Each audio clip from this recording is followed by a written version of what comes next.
Nós estamos prestes e já celebrando a Semana Santa. E é importante a gente aproveitar desse momento para algumas indicações práticas, tendo em vista que a nossa Semana Santa esse ano vai ser um pouco diferente da forma como nós vivenciamos nos últimos anos. Antes de qualquer coisa, nós poderíamos nos perguntar: o que é a Semana Santa e qual é a sua importância para nós cristãos? Durante essa semana, nós celebramos o mistério central da nossa fé, que é o mistério pascal de Jesus, que, por amor a cada um de nós, morreu e ressuscitou. É a celebração anual da nossa Páscoa, que é o centro de todas as celebrações da nossa igreja. O ano litúrgico tem o seu ponto central, o seu núcleo, justamente naquilo que nós chamamos de Semana Santa, especificamente no Tríduo Pascal. Então, para nos ajudar um pouco nessa nossa preparação para a Semana Santa, que esse ano será em família, nós vamos recorrer agora à palavra de Deus. São Lucas, lá no capítulo 22, dos versículos de 7 a 13, fala da preparação da Páscoa de Jesus. E diz o seguinte: chegou, porém, o dia dos ázimos, em que importava sacrificar a Páscoa. E mandou a Pedro e a João, dizendo: ide, preparai-nos a Páscoa, para que a comamos.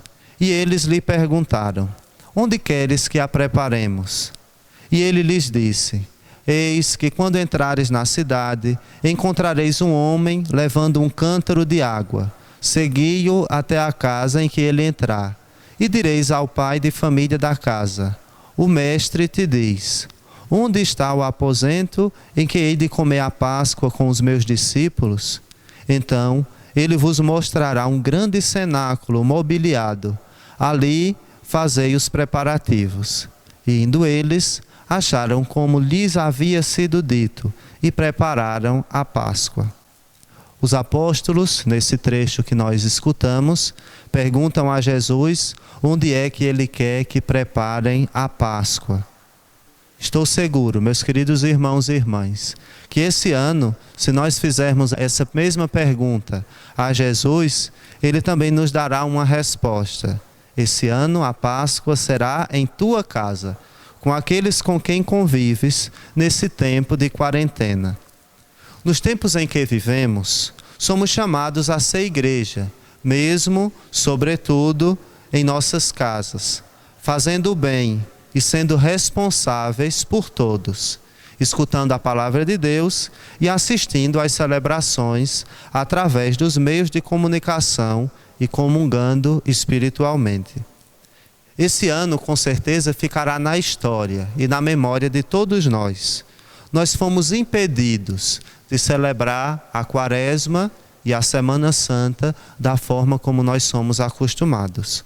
Porém, nós não somos impedidos de continuar celebrando a nossa Páscoa anual.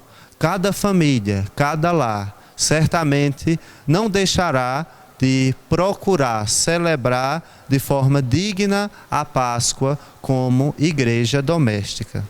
Então, algumas indicações para nós celebrarmos com gestos concretos a nossa Páscoa. Primeira coisa que eu indico a ser feita essa semana, uma dica: cada família, cada casa, prepare aquilo que nós vamos chamar de cantinho da oração. Uma mesa, um local, que eu sei que em muitas casas já existe. Lá você vai colocar em destaque um crucifixo, uma imagem de Nossa Senhora, ou imagem de outros santos de sua devoção. E aquele lugar vai ser o centro da casa durante essa semana. O lugar que a família vai se reunir para a sua oração. Por isso nós vamos chamar esse lugar de cantinho da oração, que vai sendo modificado ao longo da semana de acordo com as celebrações que nós vamos vivenciar. É importante que na preparação desse ambiente todos os membros da família sejam envolvidos. inclusive as crianças, nas casas onde houverem crianças. Talvez as crianças podem preparar flores de papel para colocar nesse cantinho de oração, ou mesmo cartazes, enfim. Cada um pode usar da sua criatividade. Outra dica importante para essa semana é criar uma rotina de oração. Rezar sempre antes das refeições e procurar saber quais são os horários das missas transmitidas na sua comunidade de fé, para que você possa acompanhar todas elas com piedade e com devoção. Então, qual é o grande convite, na verdade, dessa semana? É que nós possamos santificar a semana, manifestando o seu caráter singular para a nossa fé. É uma semana diferente de todas as outras. Então vamos para os dias fortes dessa semana, como é que nós poderemos vivenciá-lo em nossa família. Domingo de Ramos. Nesse dia nós celebramos, fazemos memória da entrada triunfal de Jesus na cidade de Jerusalém. Lembremos que foi em Jerusalém que Jesus consumou toda a sua missão. Em Jerusalém ele foi julgado, foi condenado, foi crucificado. Jesus morreu em Jerusalém e também ali ele ressuscitou. Então nós somos chamados também a reviver espiritualmente esse momento na vida de Jesus.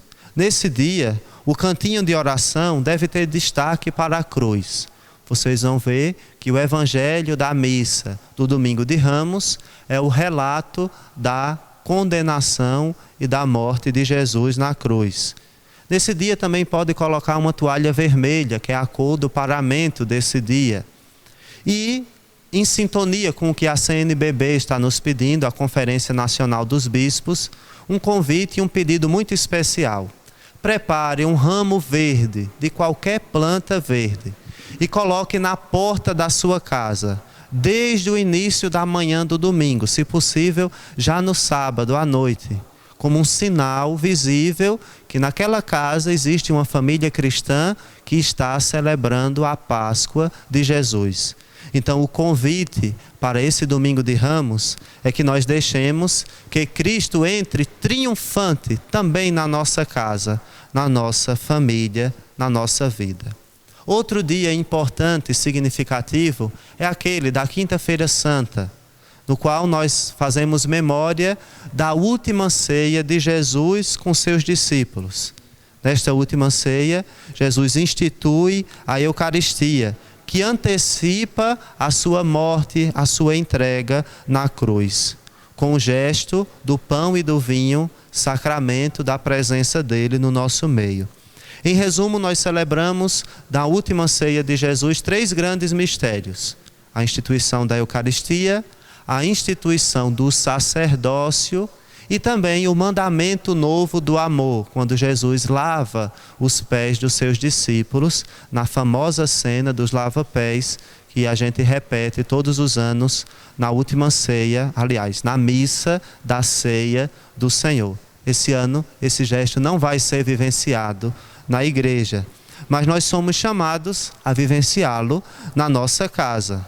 No cantinho de oração, na quinta-feira, nós podemos decorar como se fosse para uma festa, colocando na medida do possível flores, colocando pães para nós lembrarmos da Eucaristia, colocando velas, usando também da nossa criatividade.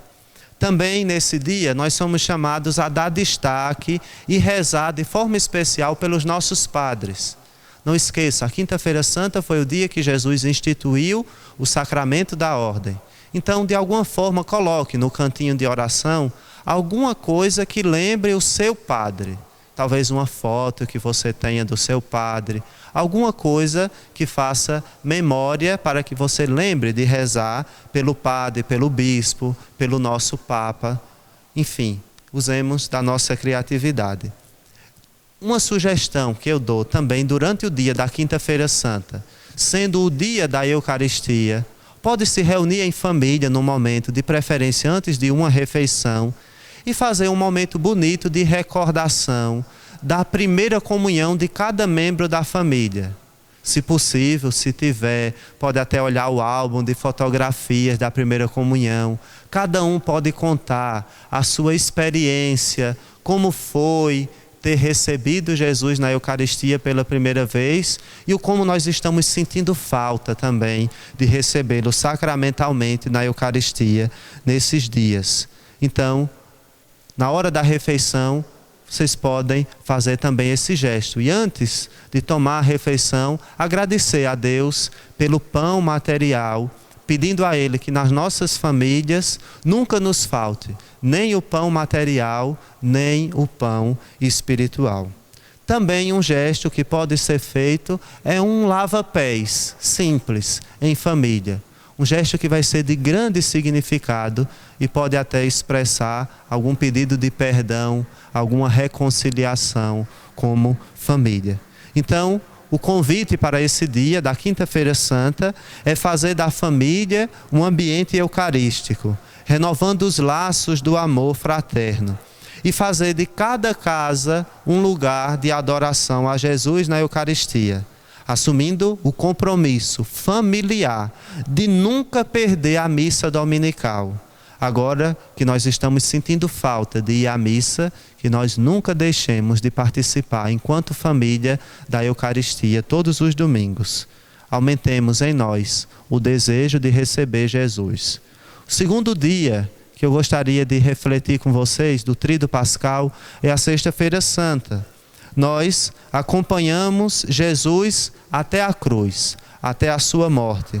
O nosso coração se reveste de uma certa tristeza pelo que aconteceu com ele por causa de cada um de nós. Mas ao mesmo tempo nós renovamos a certeza e a esperança da ressurreição. Então nesse dia, aquele cantinho de oração deve estar diferente. Não mais em clima de festa, mas bem simples. A única coisa que deve ter no cantinho da oração é a cruz.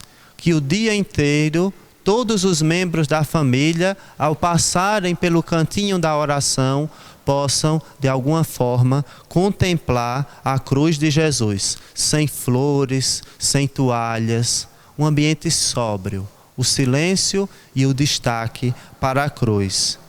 Esse também recordando que é um dia de jejum e de abstinência de carne. É um dia que a igreja nos pede como preceito. Então vamos guardar o preceito do jejum e da abstinência de carne. E que as refeições sejam, na medida do possível, mais simples. A gente tem um costume errado, costume que não é cristão, de fazer banquetes na Sexta-feira Santa. Não é dia para isso. É dia de sobriedade na refeição. É dia de jejum. Então que nós possamos também fazer isso em nossas casas. E de alguma forma guardar o silêncio. Sexta-feira Santa é um dia de oração, um dia de silêncio. Então fazer o esforço, a penitência de fazer as refeições em silêncio. Cada um fazer o esforço de permanecer nesse dia em silêncio, num silêncio orante. Evitar nesse dia, por exemplo, ligar som, ligar aparelhos que possam fazer barulhos e desconcentrar naquele clima de fé e de oração próprios da Sexta-feira Santa. E também a família pode até fazer a via sacra juntos, em casa, acompanhando pelos meios de comunicação, ou mesmo enquanto família pode e deve rezar a via sacra. Então o convite desse dia da Sexta-feira Santa é adorar a cruz de Cristo, pensando naqueles que estão vivendo a sua cruz pessoal nesses dias de pandemia. Lembrar daqueles que estão sofrendo, que estão fazendo a experiência da cruz. E nesse dia, reservar um bom tempo para a oração diante da imagem de Jesus crucificado. Sábado Santo é o dia, mais uma vez, do silêncio. O dia que nós recordamos Jesus no túmulo. Jesus foi sepultado e no dia de sábado ele esteve no sepulcro, no túmulo. E os cristãos são chamados a vigiarem nesse dia junto do túmulo de Jesus, aguardando a sua gloriosa ressurreição. Esse dia também deve ser um dia de silêncio, um dia de oração e um convite especial, uma oração direcionada no Sábado Santo. Rezar em família pelos membros da família que já faleceram. Lembrar que Jesus também fez a experiência da morte. E aqueles que na nossa família morreram estão esperando o dia da ressurreição. Ainda nesse dia, a gente continua lembrando que é importante guardar o silêncio também nas refeições e de alguma forma rezar e fazer da refeição um momento de oração. Aqueles que, como nós, esse ano não podemos participar da Vigília Pascal, vamos acompanhar a Vigília Pascal com a vela na mão. Lembrando que a luz do Cristo ressuscitado também chega até nós. E depois nós vamos colocar essa vela na janela, na porta da nossa casa, como mais um sinal visível que naquela casa existe uma família cristã e que está celebrando a noite da vigília da ressurreição do Senhor. Então, o gesto de misericórdia desse dia, já disse, é rezar pelos mortos e procurar viver um dia de intensa oração. A noite da Páscoa, ela é um momento privilegiado para a gente renovar as promessas do nosso batismo. Então, na medida que nós acendemos a nossa vela, nós estamos renovando também o nosso compromisso batismal. Em algum momento do dia, a família pode junta rezar o credo, a nossa profissão de fé. Também outro gesto simples, durante o dia, já que nós estamos em quarentena, com pouquíssima atividade para fazer, é talvez olhar o álbum de fotografia daqueles que membros da família, existem fotos do dia do batismo, principalmente os mais jovens, as crianças. Com certeza nós temos isso em algum arquivo. Então também é uma forma de nós catequizarmos os nossos filhos, os nossos netos, aqueles com quem nós convivemos. E por fim, o domingo de Páscoa. É o grande dia dos cristãos. Não é dia de jejum, não é dia de penitência, é dia de festa. Mesmo em meio às dificuldades que nós estamos vivendo, a Páscoa continua sendo o motivo maior da nossa alegria. Então, nesse dia vai ser um dia de festa também para a família. Mesmo que seja com um número reduzido, somente com aqueles que moram em casa, mas na medida do possível, faça com que as refeições tenham um clima festivo. Façam com que o clima de festa e da Páscoa possa ser sentido na sua família. E uma coisa que eu recomendo também, eu acho que seria um gesto muito interessante, que no domingo, lembrando que na noite de Páscoa nós renovamos as promessas do batismo, poderia ser fazer uma ligação para o padrinho de batismo, quem tem o seu padrinho vivo. Ligue para seu padrinho, para sua madrinha. Agradeça, porque ele levou você à fonte batismal e renove mais uma vez o seu compromisso com Deus, agradecendo ao seu padrinho pelo bem que lhe fez. E por fim, nós, nesse domingo, dia de Páscoa, somos convidados a deixar que Jesus ressuscite na vida de cada membro da família, assumindo gestos de vida nova, de ressurreição. Que nós tenhamos uma Semana Santa repleta da graça de Deus e possamos nos reinventar naquilo que nós precisamos para celebrarmos bem o mistério central da nossa fé, a Páscoa de Jesus, que quando bem celebrada se torna também a nossa Páscoa.